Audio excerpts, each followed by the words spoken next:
రాజన్ డైరెక్టర్గా మా శిష్యుడు రామ సత్యనారాయణ నిర్మించిన చిత్రం ఎఫ్ఐఆర్. అది టీజర్ రిలీజ్ చేయించాడు నాతో. అతనికి అదొక సెంటిమెంట్.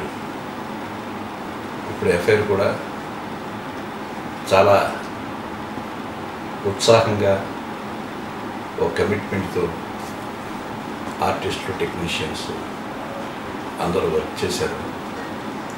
సో ఇవాళ వస్తున్న యంగ్ జనరేషన్లో చాలా బడ్జెట్లో తీయడానికి చాలా కష్టపడుతున్నారు. వాళ్ళ శ్రమ ఫలించాలంటే వాళ్ళ సినిమా మీరు చూడాలి. అందుకని ఎఫ్ఐ సినిమా తప్పకుండా చూస్తారని ఆ టోటల్ టీమ్ని ఆశీర్వదిస్తారని ఆశిస్తాను. I wish them all the best. Okay.